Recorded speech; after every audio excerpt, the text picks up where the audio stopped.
Hello and welcome to episode 188 of the Filmmakers Podcast.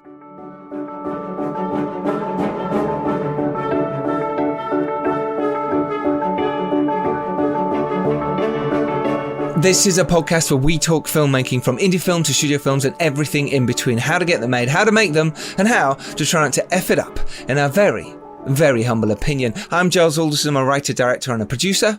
I'm Robbie McCain, director-producer. And we are talking today with the fantastic director, Anna Mastro. Now, not only has she made a whole host of TV, but recently she has made The Secret Society of Second-Born Royals, which is on Disney Plus now. It's literally there on the main feed if you've got your Disney Plus subscription, which I know quite a few of you must do. So today's episode, we go in depth about so many things. What did you take away from this episode with Anna Mastro, Robbie McCain? Well, it's just amazing to hear her story of how she first started, because she had to move to LA, get a job as an assistant, work her way up. She became an assistant for McG, working with him on Fast Love, The OC, Charlie's Angels. She also worked as an assistant for J.J. Abrams briefly, so having to then break in as a female director and the challenges she had to do, but she did it against the odds. She made her first feature. It really is inspiring. Her first feature is Walter, and it stars Neve Campbell, Mila Ventimiglia, Virginia Madsen and William H. Macy, and we do talk about that. And we also talk quite a bit about her amazing TV work she has done. She has directed LA's Finest, In the Dark, Proven Innocent, Unreal, Shameless, Jane the Virgin, Awkward, Finding Carter and Gossip Girl. It's just a few of the TV episodes she has directed. She's a legend. It's amazing to have her on. She also gives you some amazing advice and tips on agents and filmmaking. All that is to come on this week's Filmmakers Podcast.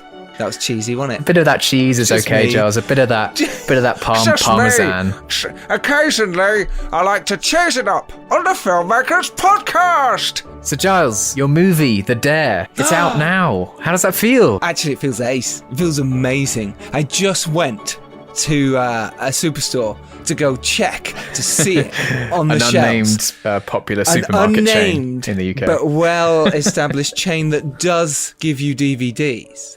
And I went there to check out my movie, The Dare, that I've worked my ass on. And finally, there it is, right? Amazing. As you walk towards it, and it wasn't there.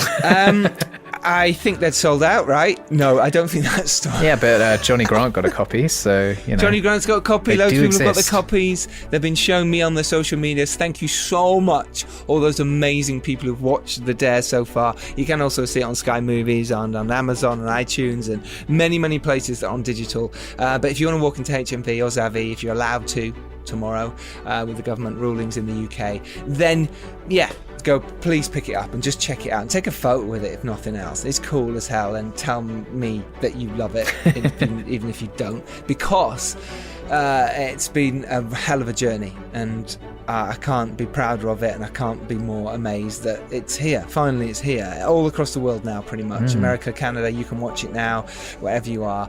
Seek it out. Well, you should be proud, man. You made a movie.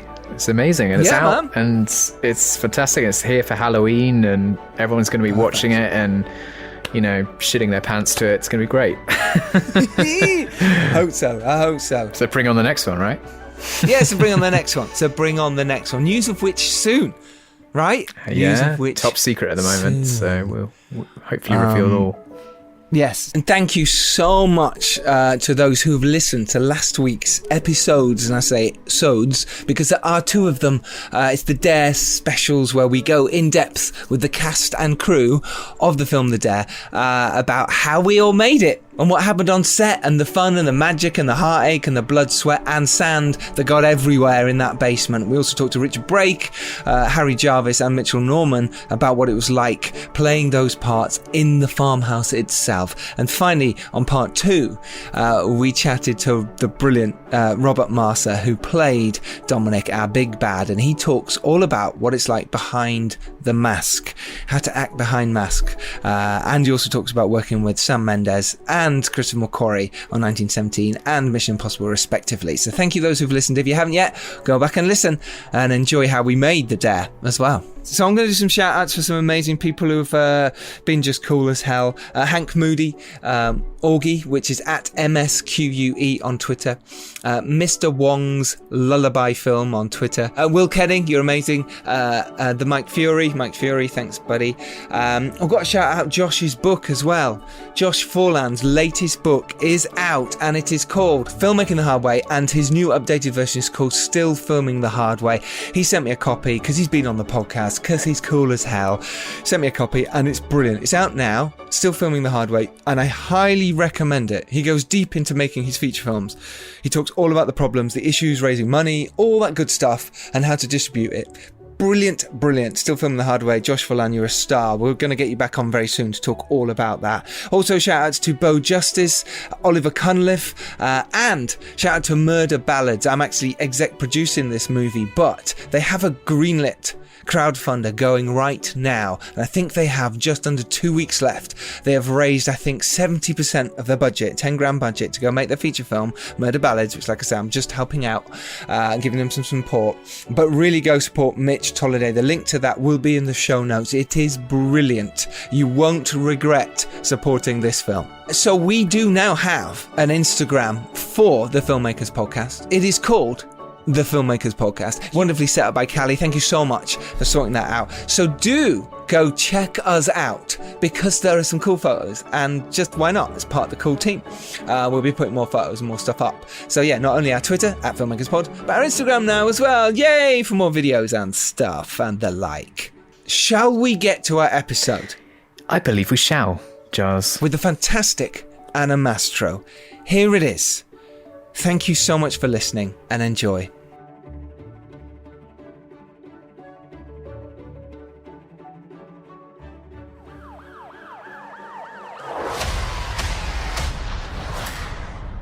Good morning, class. We are going to have fun this summer as members of the Secret Society of Second-Born Royals. You guys have superpowers. We're superheroes? There's a special gene exclusive to second-borns of royal bloodlines. A gene that gives some of us extraordinary abilities. Your abilities are unique to you alone. This test is designed to help sharpen your super senses.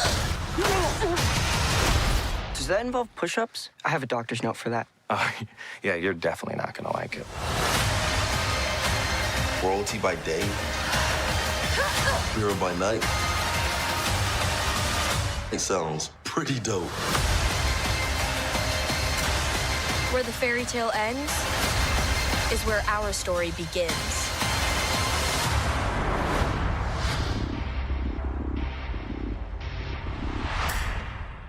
And one question I suppose I wanted to start with, just be really interesting. What is inspiring you at the moment? What TV shows, what films are making you inspired to go out there and actually go, I want to make something else now? I kind of got into like this sort of like international escapism type TV. I got really into like My Brilliant Friend, and for us it's Foreign I May Destroy You, and Riviera on the Sundance Channel. I don't even know if you guys get that, but like any Warrior Nun, like anything that takes place in a foreign country, I was like, I'm in, because I just feel like usually I travel so much, and I have not been in LA for this long ever in my life, probably. And it's quite weird. Yeah, it must be. Are you from LA originally? Is that where you're from? I grew up in Seattle. And I love Seattle. Moved here, right after college. And yeah, it's just weird to be here so long. And we've had quite the apocalyptic weather happening. We've had just fires, and it was 115 degrees. I don't know what that means to you guys. But it's hot, basically. That would be too hot for the UK. Yeah. We'll all wilt. Wake up and everything's covered in ash. And oh, not good. Less films are getting made in LA now. Everything's happening in Canada or studios around the world. And like Atlanta. Yeah, Atlanta, everywhere. Seattle. And you travel to these places. So you're kind of like, well, do I need to be in LA where it's hot, muggy, lot of traffic, and I don't know. It's one of those. We shot the movie in Toronto, and I love Toronto. It's like the greatest city. And then the year before that, I did 11 TV shows. And so I was only in LA for 10 days from like June all the way through January. So it is quite weird to just be here. I think even like at the end of the year, I spent like a couple weeks in Dorset. Yeah, it's lovely there. Have you filmed in England at all? Have you actually directed anything here? No, I really want to. There's so much difference. No, I was trying to think of some way to make that sound like it's better to film here. There's no difference at all. But we've talked about this, I think, on the podcast before, is the fact that somewhere else to you is exotic. Like shooting in LA or America to me is exotic. It's weird, but it is. Whereas for you, you're like, nah, I've done it. I want to shoot in London. Hence why you like shows like I May Destroy You at the moment, because they show you a different side to London you see in the Richard Curtis films and stuff, And it's a great show, that I May Destroy You. My friend directed it along with Michaela Cole, and he said it was just great. It's great to do. Really interesting shoot as well. So that's what's inspiring you at the moment. That's good. Have you been working on projects in this downtime that you've had, if you've had any? Yeah, I have a lot of a couple of TV things that I'm trying to like sort out that are at studios that are sort of in various stages. I had this very cool like half-hour TV show that is written by a comedian that is very like Fleabag, slightly I May Destroy You, kind of like just singular voice, kind of girl journey sort of show. Cool.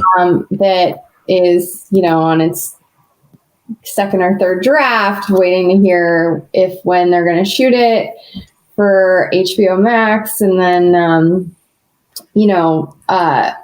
a kind of YA musical that takes place in New York that would be all original pop music that I love so much. Yeah. That kind of finds its way. It's about 8 episodes and it's based on a really cool book. Do you prefer to do projects from the ground up, like develop them and get them ready so it's kind of got your fingerprints all over, or do you like dipping into series like LA's Finest or In the Dark that you've done? It can be really fun to just kind of dip in and do a project and sort of none of it is really your thing. I mean, some of these projects I've been working on for years, and so like it is a very like long process to kind of get something made. But I do feel like I would love like the next experience of doing something that's a little more like True Detective or Big Little Lies, in that like I direct all of them. I sort of started the development from the ground up. I really feel like that is the next sort of thing for me, because I love episodic television. I love like the nature of it. I just really want to tell it all like a long movie. And I do think that's kind of like the thing people are becoming very comfortable with, is sort of handing over the reins to like one director for the whole thing, especially if you are part of the development and the writing phase of it. So that's kind of where I've been putting a lot of energy. What's it like building a relationship with a studio like Disney, who are sort of this powerhouse and probably quite intimidating for some filmmakers? Well, I think it's cool. Like, it was definitely my first kind of like studio thing. But the cool part about it is that it was for Disney Plus, which is a brand new platform. And I like love new platforms. I've always done that my whole career. Like, I was the first one to do something for Verizon Go 90 platform. And, I did one of the first kind of Hulu things. And I'm definitely like interested in these kind of newer platforms when they first get going, and to be one of the first like 6 or 7 movies for them was very cool. So I like that part of it, because you're not coming into a very like established kind of older regime. You're coming into somebody who's still figuring out who they are.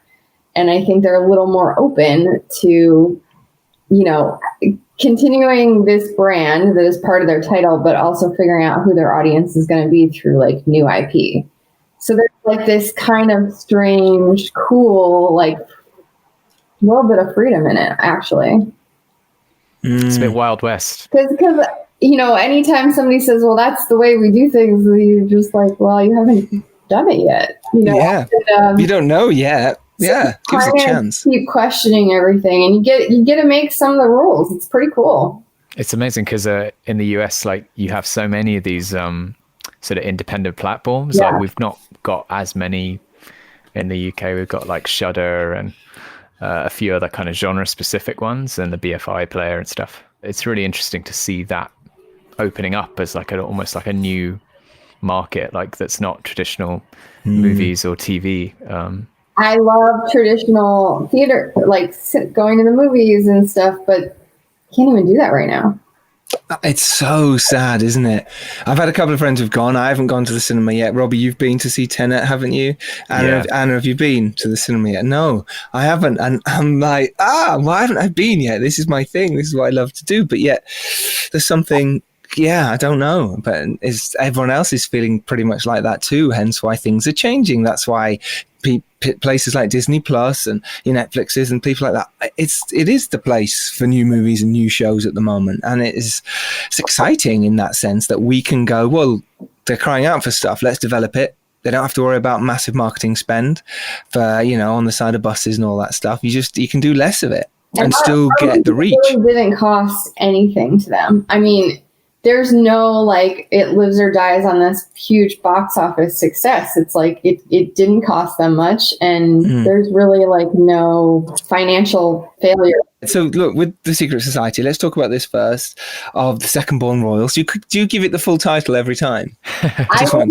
Yes. So sometimes we just call it Secret Society. It's really fun. It can get the audience it's aimed at, and it's just lovely. Great performances as well. It's really nice. How did it come to you in the first place? Because your journey has been, we'll come back to your journey, but incredible amount of amazing TV and this Disney Plus show. So I'm kind of like, great, amazing. How did it happen? What was the process for you to get the gig, to get the call, and to be making, this really rather cool kids movie? So like very untraditional story. 19 years ago. Wow. Maybe more now. Wow, so we're going way back. I worked for another director, and there was a woman who was his agent's assistant. And she and I were assistants together essentially, and we knew each other way back then.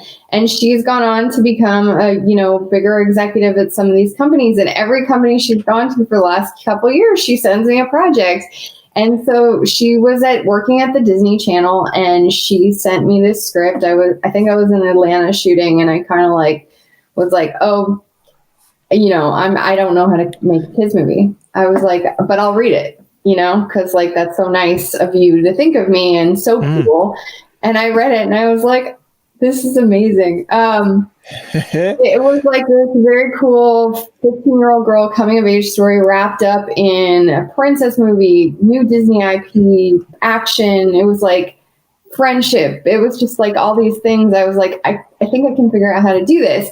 And so when I went in to pitch on it, I think it was like in December, not this last year, the year before, I was kind of like, I showed clips of Gladiator and Snatch and all these kind of lookbook of like how we would make Illyria, because I'd never gotten to build a world before. And they were down with all of it. Like they were really excited about it, being different for them and being a little more sophisticated and really kind of serving up, an action movie for a younger audience instead of it being a traditional kids movie. And, which I was shocked. I didn't think they were going to let me do it at all. I was like, did you kind of go in thinking, this probably won't work, but I'm going to chuck everything at the wall? Yeah. And I pretty much started the pitch going, I don't know how to make a kids movie. So wow. bold strategy.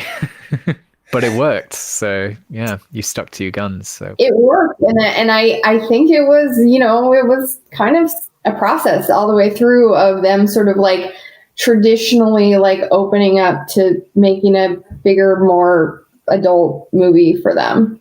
What did you actually show them? I love the fact that you said Gladiator. Did you do like a pitch and deck? Snatched.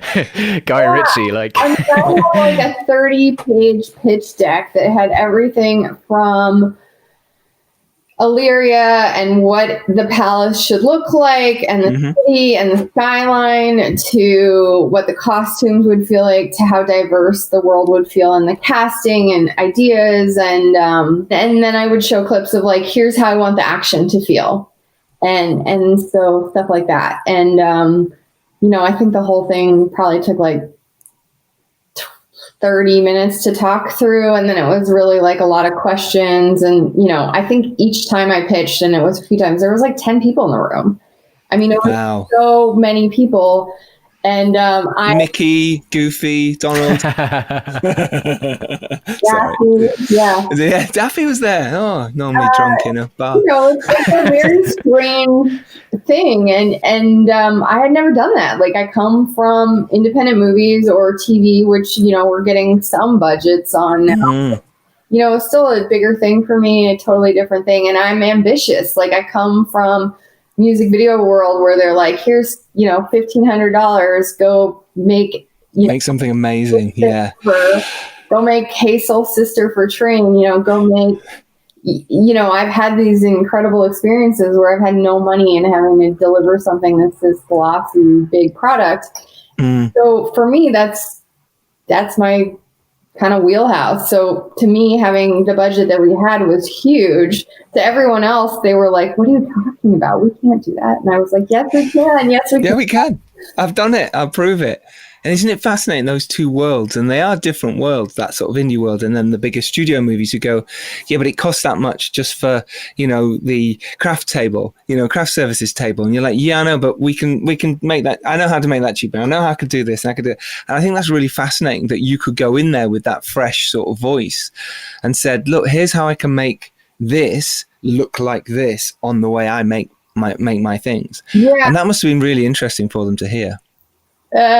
Scary, I think, for them to hear. I mean, I think the goal is always like to go in and put as much on the screen as we can. And we had a lot of visual effects. We have, miners who work short hours jumping off the tops, and they all have powers, and, trying to find a way to do it for a budget. And I knew we couldn't build a lot of sets. So I was like, we got to go to Toronto. We got to go to a place where there are a lot of interior existing spaces that feel big, that feel royal. We can't build this. We can build some of it, but we really can't build a lot of it. And I think the palace is probably made up of 15 different locations, especially in that last chase sequence to the end. I mean, people are like, oh, I love that palace. Where is that? And I'm like, it's all over. That hallway is in this city, and this, walkway is here, and this flower is at this school, college. And there was a couple locations we got really lucky on, but there was a lot that was just kind of mishmashed together. And my job was to go and take photographs and put them all together, almost like storyboards.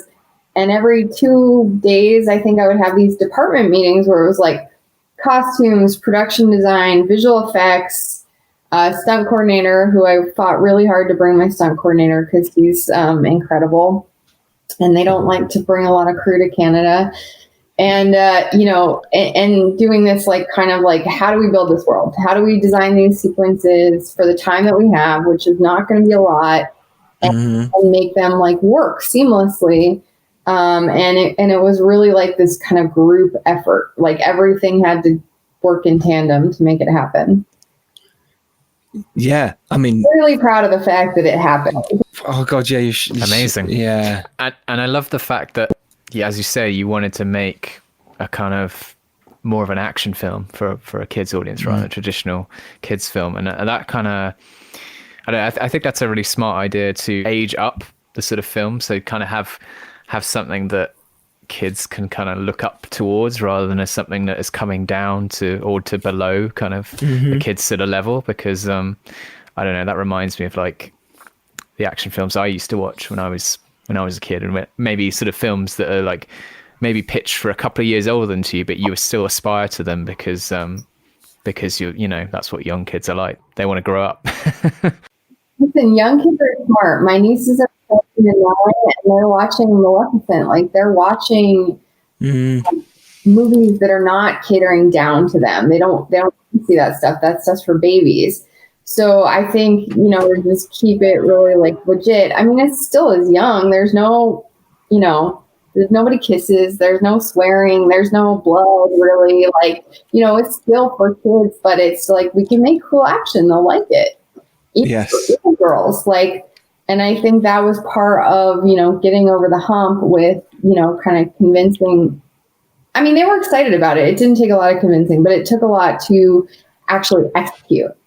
We would choreograph these kind of stunt videos, and then we would share it with them for approval and how it was going to work. And it was like nothing was just given. Like everything kind of had to be earned every step of the way in order to execute it. And so it was a really cool, like crazy experience.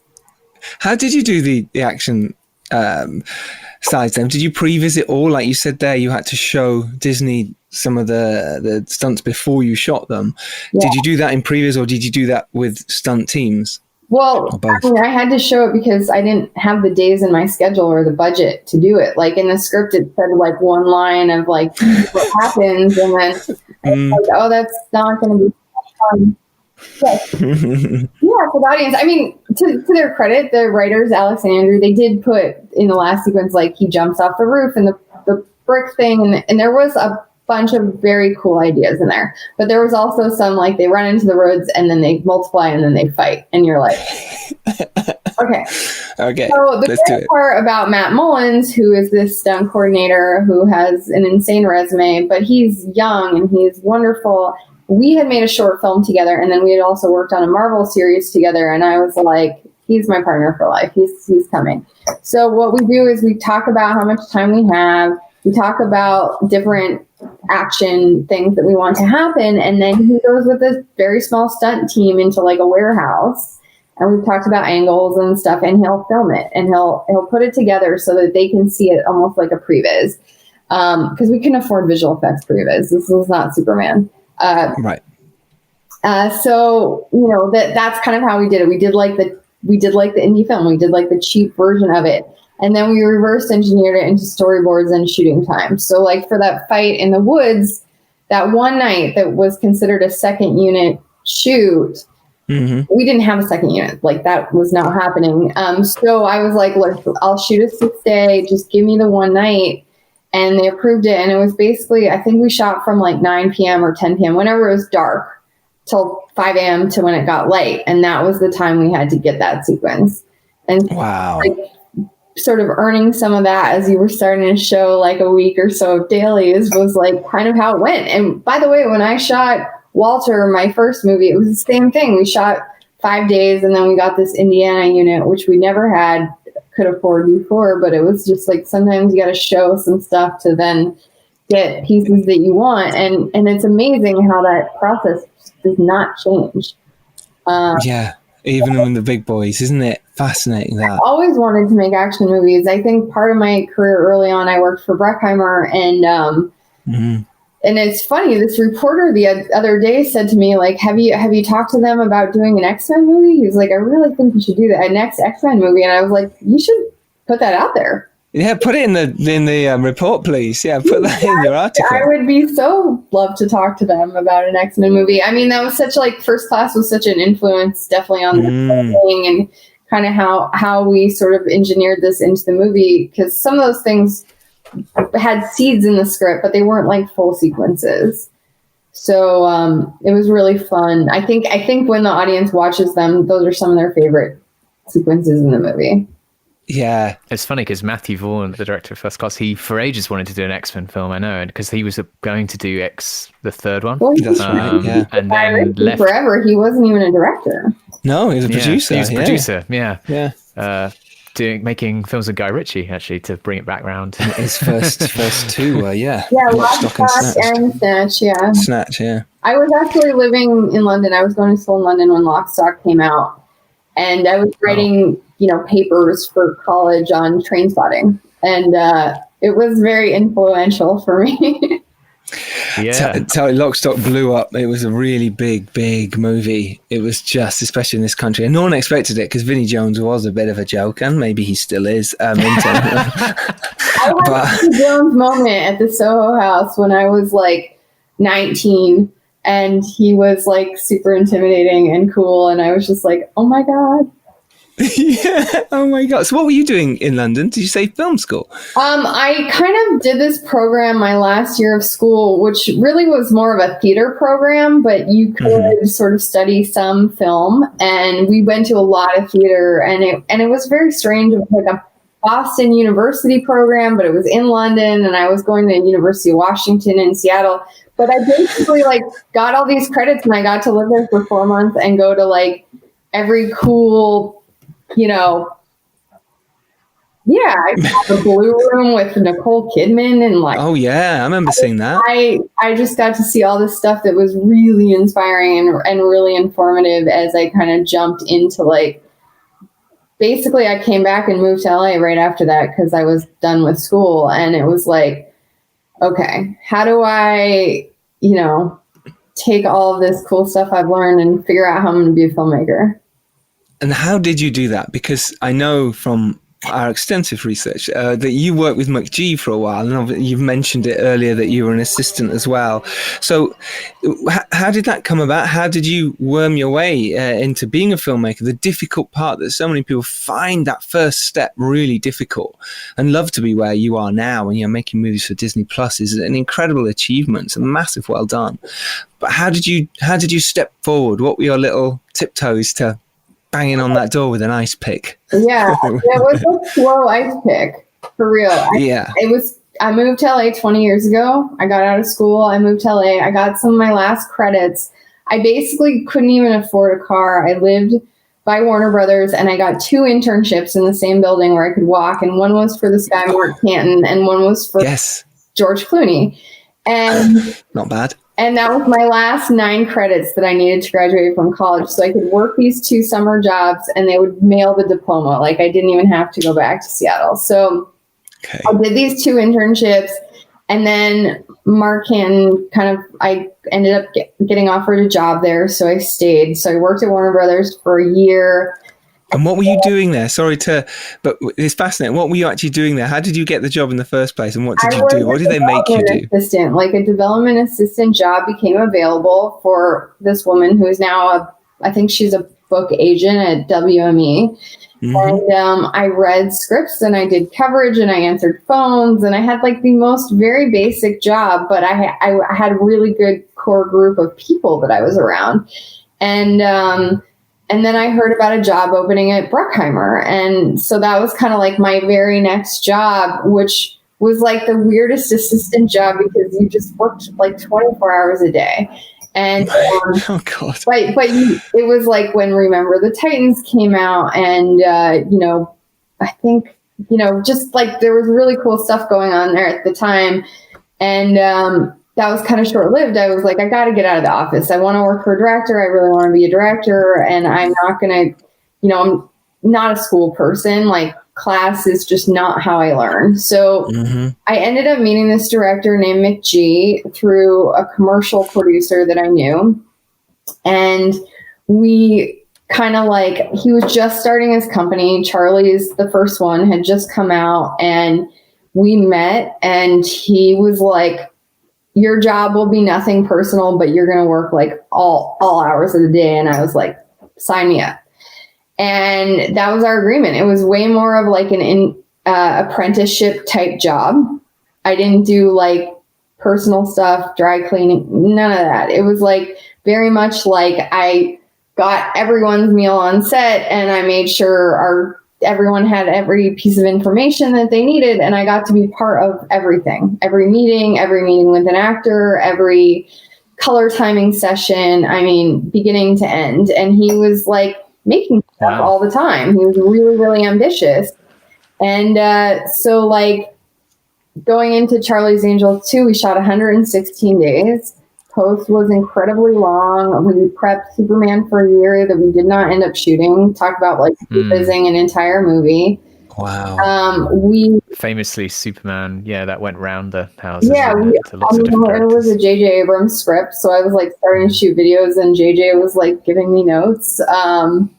Nice. It was like this really cool, amazing experience, and I sort of assisted him for a couple of years, and then I kind of went into being more of a production person there for another 4 or 5 years, just sort of trying to build a reel and shoot music videos on weekends. And it wasn't cool. It wasn't like mainstream to be a female director then. Like, people weren't handing out opportunities. Like, it wasn't like now where people are actively hiring and seeking out female directors.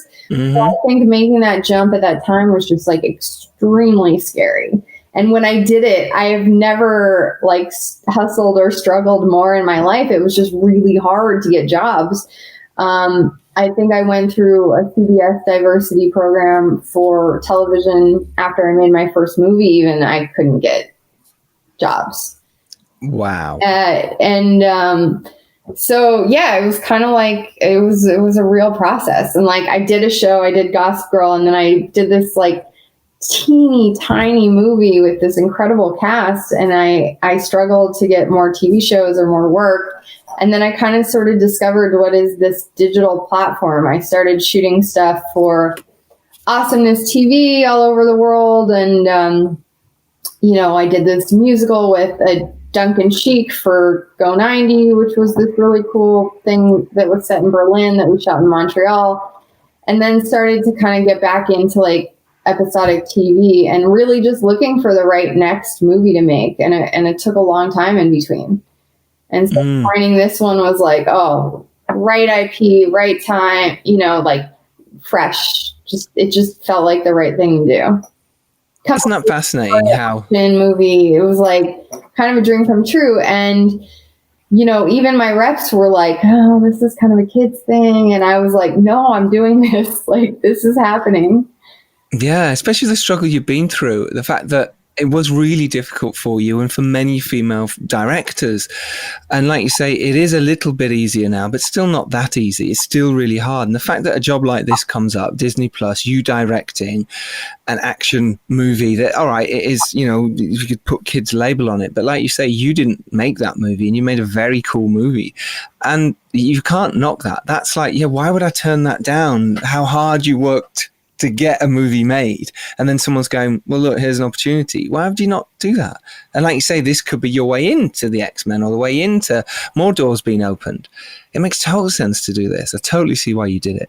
Yeah, it felt like the right thing to do. It felt like the right time. And I was 5 seconds from doing a Netflix movie. So there was like a competing thing on the table, which came out much earlier. I think it came out like last summer. It was such a simple romantic comedy, but it didn't feel like I was doing anything new. It didn't feel like I was telling a new story. Just the idea of even world building. Like, to me, I was like, I've never done that. I have to do that. Yeah. And that's such a transferable skill as well today. Like, world building is in. Totally is. But I mean, jumping back a little bit there to your Gossip Girl, because that was technically your first TV credit as director, right? Yeah. I mean, Gossip Girl was a massive show. It was really big, because obviously you've been on the OC as an assistant, and you've been around McGee, and you'd been there with the Pussycat Dolls and all that world. So you knew you directed many music videos, but the step up to directing TV, how did that feel at the time? Was it nerve-wracking? Was it scary? And what happened? What was different? So basically, it started with asking if I could shadow. I had a editor who was our editor on the OC, who's been like very instrumental in my career. He's like this, he's slightly older than me. He really had been a lifelong editor who became a director on the OC. And he was very scared when he started. He was like, can you just come hang out with me? And I made a short film, this Neil LaBute musical, this crazy thing. And he was like, why are you making short films? You need to be working on TV. Like, come and shadow me. So I got permission from Josh Schwartz and Stephanie Savage and the CW. And I went and lived on a friend's couch for 5 weeks in New York. And I shadowed him on an episode. And then when I found out they were getting their last season, I said, please book me. I will shadow one more time. So I went twice, lived on couches, and then finally got a job in the very last season on the show. And it was not an easy thing to get. And the show itself was really fun. It was a good experience. The cast knew me. I had been shadowing. I had been around. And the crew knew me a little bit. It was still like a learning curve for sure. But shooting in New York with that kind of crew, with that kind of cast, it was just like an experience that like was such a cool first experience. I mean, it really was incredible. But I love this question because it's kind of true, but it's also can depend on each person. But has your, like when you first do your first thing, you kind of over prepare? I mean, like to the point of nervous breakdown, preparation for it. Did you do that? And how has it changed now? I still prepare the same way. Okay. I'm a little more calm in that, like, I kind of know that like things are going to go wrong. Like, totally. Like before you used to panic and you used to get really nervous about making your day, and now you just really prioritize differently. And like, you know, I think having that sense of calm is like, you know, there are moments where you just got to get through it. And there are moments when you can really like hold on to that sense of calm. And I think being around a lot of younger actors, like we had kids in this movie. I mean, literally when we started shooting, the lead was 14. Wow. We turned 15 while we were shooting. It's like, you don't want to show them your stress. Like, no, you can't. That'll freak them out so much. Yeah. I mean, I think that I've definitely like come a long way, and it still takes a lot of work, like not perfect by any means, but like I've gotten a little bit better at that. But I do still prepare quite the same way. I go through the pages, I pull out the pages, I write down every shot I want, and then I kind of write down what I need. So like if I don't get everything or I get more than I need, it's great. You know, hopefully something happens that's just magic. And, you know, as you get better writing and as you get these like incredible actors, like it really does open up like what magic can happen, and you're not even expecting it. And I think that is the great part about shooting a movie versus TV is like you kind of have freedom to take a little chances and sort of rework things as you go. And in this, we were really trying to figure out what's an origin story. What are the rules? Like, what do the powers look like? You know, there were so many things I had never done before. Whereas in TV, you go in and you're like, okay, this is Marvel Runaways. We know that her power is like, there's this thing that happens to her eyes before she gets her strength. And these are the beats of how that power works. And so you kind of go in like having this already set of not rules, but like, you know how they've shown it before where it pays off. And so in this, we were still sort of sorting that out and figuring it out, and really only you know, and hopefully you surround yourself with this great team. I mean, we had this very cool young visual effects supervisor from a company called Mr. X, which is based in Toronto. And he was in all of prep. He was on set every day, and really part of this crack team of figuring out how these things work, and kind of a core person at beginning to end. And that was a very cool relationship to have, just like with a company and with a person who actually creatively wanted it to be so cool and not cheesy. As you've said, that's really interesting. You've kind of said that a couple of times now about working with the right people and finding your team and then holding on to them and saying, look, like with your editor and now with this guy, you're very much like that editor I've been through a lot with. He's just like amazing. It's so important, isn't it, to have those, almost your support around you, who not only know that you're good at what you do, but also can make you better and push you and challenge you, right? You got to hire people who are going to work harder than you, if not as hard as you, and bring all of their ideas to the table. And, you know, as a director and as like someone kind of leading this path on this vision, you got to be open to hearing them, because people are going to have better ideas than you. And at a certain point, it has to just be this core vision of like, you know, you kind of at the end of the day, I don't ever forget, but like collectively you forget who came up with what, and it just becomes the movie. It's a team thing. Absolutely. It should be a team thing, which is why I love to say now with my movies, it's no, we all did this together. It doesn't matter if you're the director. We all did this, you know, without you, we couldn't have done this. It's very true. A lot of directors do forget that sometimes. And maybe I have been in the past. You go, no, it's mine, it's yours. But no, you wouldn't have got here without that. You wouldn't have that shot without that someone brought a lens on it. Maybe something smaller, maybe, you know, Before Sunset. Yes, you do it on your own. Like there are people who can do that.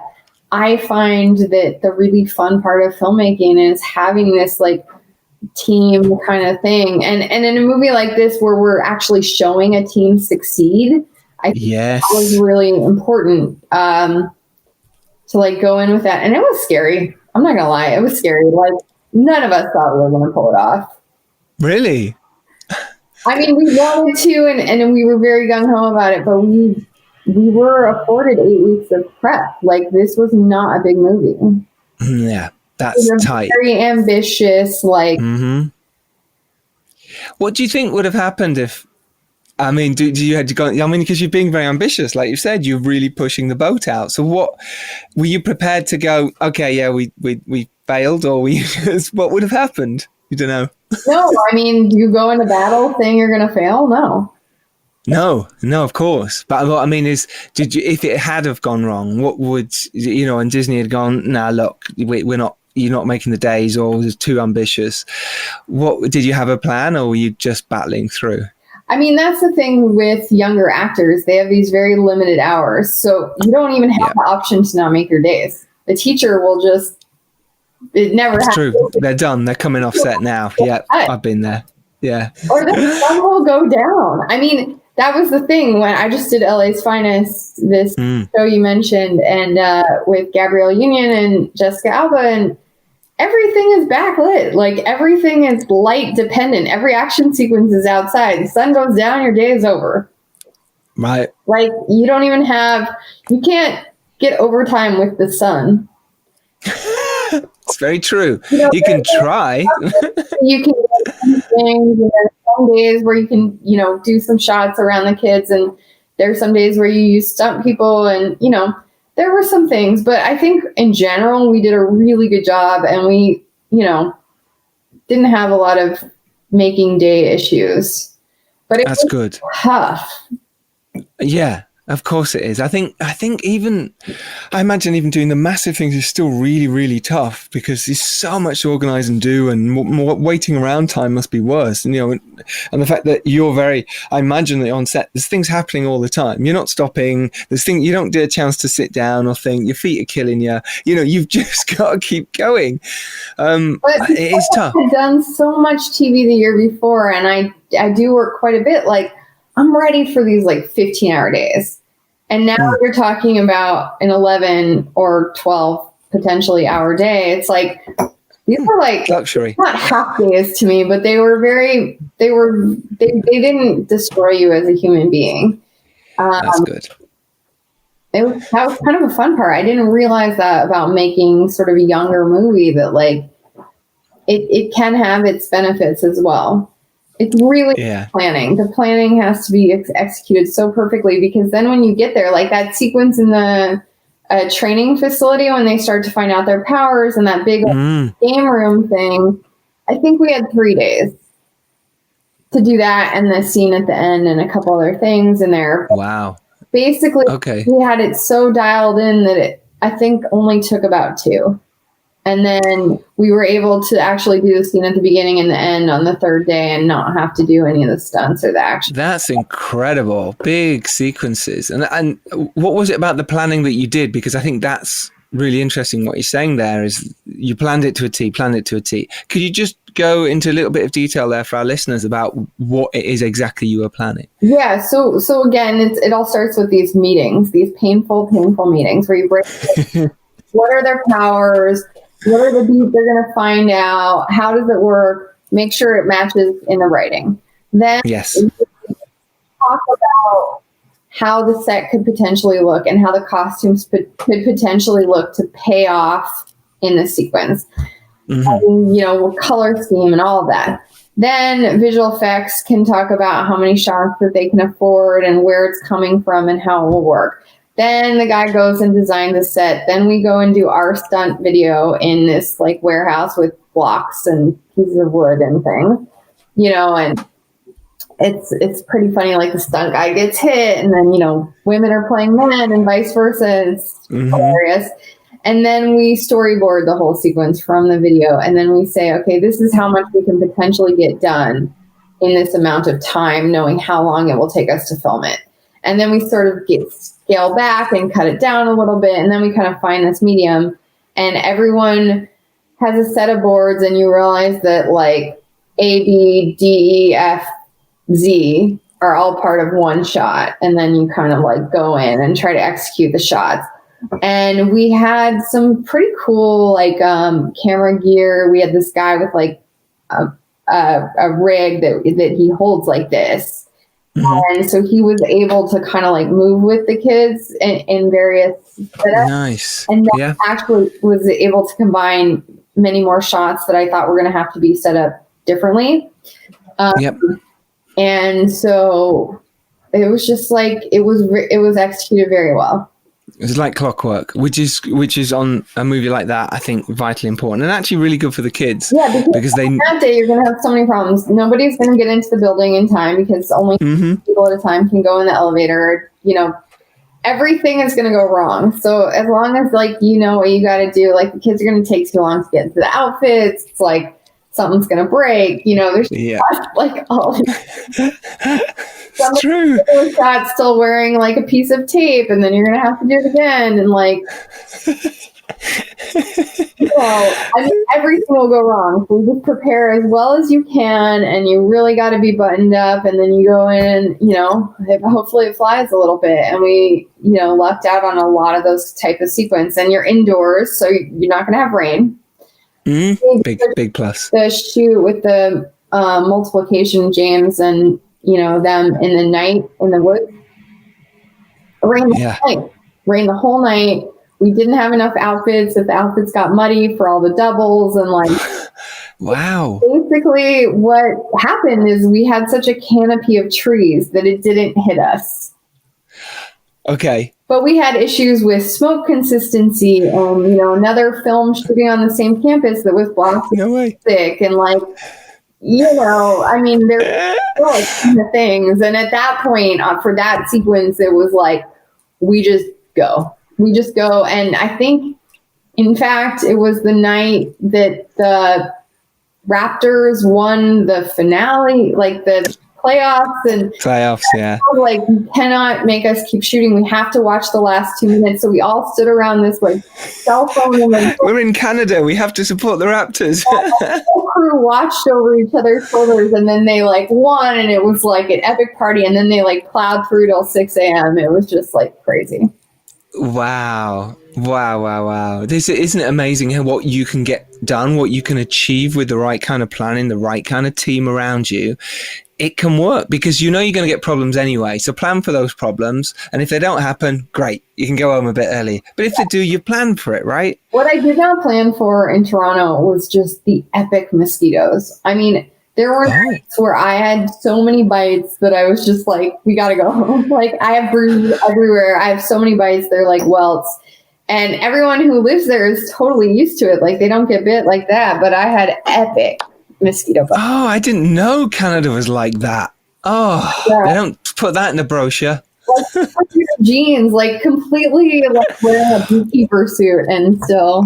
Oh my gosh. Well, nowadays you'd have to have the full mask on anyway, so you'd probably not get bitten as much. But it's no fun. We'll come back to Secret Society in a little bit. Again, I wanted to just see how you got there after Gossip Girl. Did that open a few doors for you? Because it's 2012. It was a couple of years before you made your feature, Walter. What happened after that? Because that's a big step. They kind of dovetailed into each other. So when we were shooting Gossip Girl, which was like a big jump to finally get a TV show after, a really long time of trying.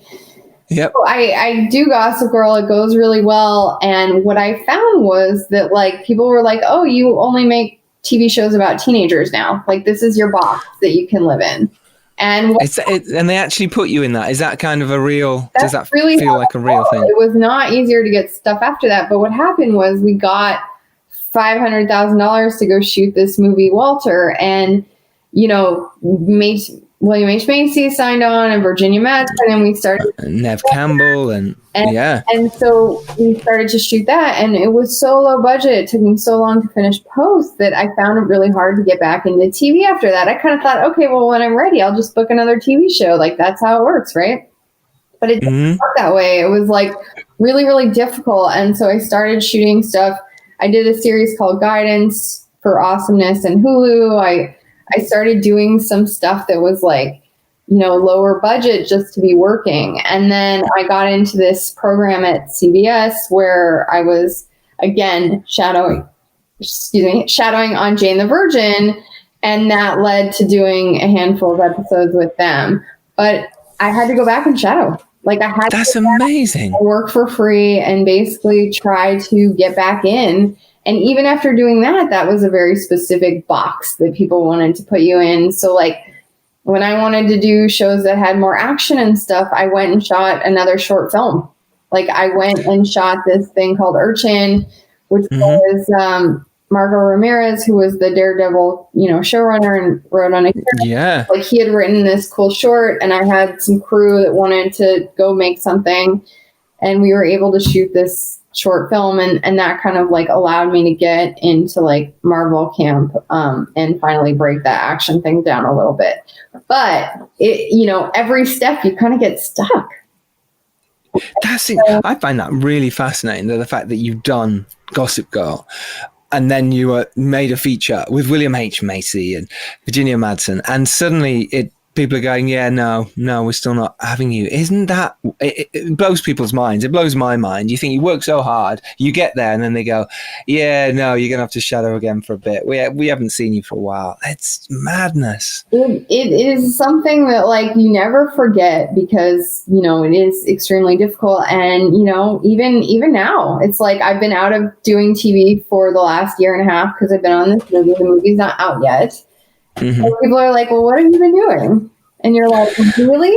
I am hoping that like, and because we finished the mix for the movie we finished the online for the movie an hour after lockdown, we're in a new world. Like nothing is really, no movies, no their start date, no TV, like fully up and running yet. Like things are starting and if it goes well, more will go. But like, we're still kind of operating in a different world right now. And I'm hoping that, people will want movies and stories and TV like they did before. I really am. And then we can all go back to work. But it's not like we've solved this, pandemic in any way. Nope, not yet. No. Even though what's happened in the UK is we have got insurances now from the government which cover your insurance for filming on set, which is so important that people can get back to filming, because before it was only covered by 10% for if anyone got COVID during filming or you had to stop. It's huge because that covers you. An independent movie, you'd just be shut down. What can you we're all not working for 14 days would be a massive issue. Now, the AD that I had on LA's Finest, I would say 3 or 4 weeks ago, he passed away from COVID. Oh my gosh. And who knows how he got it, but he was on a commercial shoot in Texas. And, that's kind of what they're saying of how he got it. And he passed away 2 weeks later. And he was young, like, kid in college and high school. And like, it's not out there. I mean, I think we have as many protocols as we can in place to keep people safe going forward. You get tested 3 times a week or daily. However, they're doing it based on the show and insurance and all that stuff. But it kind of hit me hard. It was really sad. It was good, dude. That's ridiculously sad. And actually the first I've heard on a set from my end. I mean, who knows how someone really does. Wow. Yeah. Pick it up. No. In fact, I've had way more friends in the UK that have had it than here. Right. Oh God, it's a thing that it's just. I'm just kind of hoping some miracle comes along and there's some amazing cure and we can all go back, but maybe it'll never happen, and that to me is devastating. It really is. Everyone who had a fall start is like spring. Like that's the answer right now, That's what I've been told. Spring, yeah. In September is like January. I think everyone's just wanting to like get through this election and see how this vaccine process goes. And like, everyone's a little nervous. Yeah. Terrifying. Wow. It's But in a sense, kind of a good time to release a movie online, and we're not looking for, we wish, that helps in any way. But the fact is, I've had a couple of movies out during this time, and it has made a difference. More people have watched the movie than would have done. I mean, at the time, traditionally, kids would go back to school. It's like online school. It's like, it's so nice to be able to give them something new right now. It feels like such good timing, and really, like, yes, all the cast is like, no premiere. This is my first big movie. Like, I know them, but to be able to put it out right now is like, feels really nice. Yeah, it does. So at least there's some positives from that movies that do come out, if you have made one, and it's people will snap your hand off a little bit for them at the moment as well, but also people will watch it. People will go, well, you've got no excuse. You tell your mates and who've got kids or whatever it is, you've got no excuse. The movie's out. You what else were you doing? You know what I mean? You weren't doing anything. You're not allowed to do anything else. Yeah. So watch our movies. Disney Plus is actually worldwide. I think they've finally gotten to that place where they are worldwide now. So yes, it's potentially a lot of eyeballs. Yeah, I mean, and that's amazing. I think the first movie, Walter, like premiered at one festival and then came out in however many theaters, and then it's like on Amazon Prime. But like, this is like, people will hopefully get a chance to see it. Totally. Well, it'll be in their faces as soon as they put Disney Plus on. I imagine it'll be like, certainly for the first couple of weeks, and that's super exciting for you. That must feel amazing. Must be really exciting. Are you going to do a virtual premiere? I don't know what we're going to do yet. I mean, we really haven't sorted it out, even though it's like in, 4 days. But. Yeah. Yeah, it's 4 days away, but that's fine. I mean, it's so exciting though. Congratulations. It's huge. Such a wonderful, fun movie. A couple of questions before you go. First of all, you mentioned earlier there, at the time of making, A Secret Society, is that you had a chance potentially to do something else. And we talk about this a little bit, is the ability to say no to things, because it's so hard as filmmakers, and this with the struggle as a female filmmaker to get a project made for you to be directing it. Yeah. Have you got better at saying no to projects that you probably shouldn't be doing? I haven't even gotten a chance to, because this just got finished as like lockdown happened.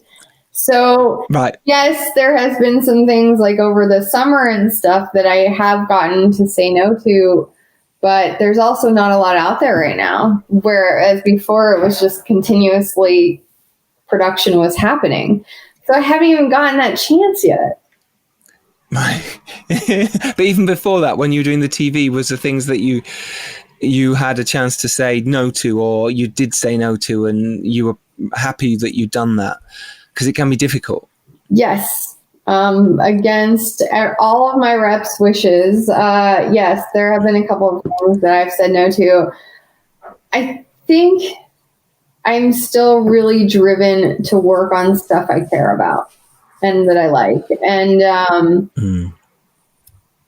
And that is not typically what you do in TV when you're like getting going. You kind of just say yes to everything and you shoot as many things as possible. And it's definitely more about the financial, but for me, it's always been about the creative. That's a great answer. Robbie, you got one? Yeah, I was wondering with Anna, at what stage did you get representation, like in LA, like in your career? Because that can be quite a difficult thing for filmmakers to knowing, like, oh, should I get an agent to get work, or should I wait till I'm a bit more established after you've sort of done your shadowing and stuff, and then get an agent? I had a really untraditional way of getting an agent. I had a collection of music videos that I had done, really all like super low budget stuff. And I was producing a reality show while I was still working for McG. And that reality agent was like, oh, let me show your videos to an agent at William Morris. And I got an agent that way.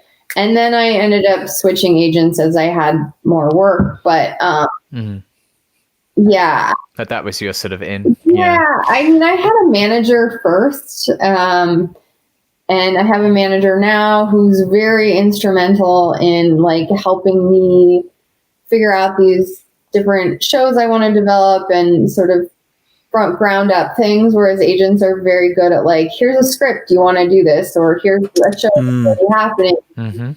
So my manager has been really, really helpful in that. I think if you can get some representation, you don't need everything, but like if you can, and if you don't have it, I don't think it matters either. We have thousands of writers right now who have no agents, and they're all working. A lot of them are working.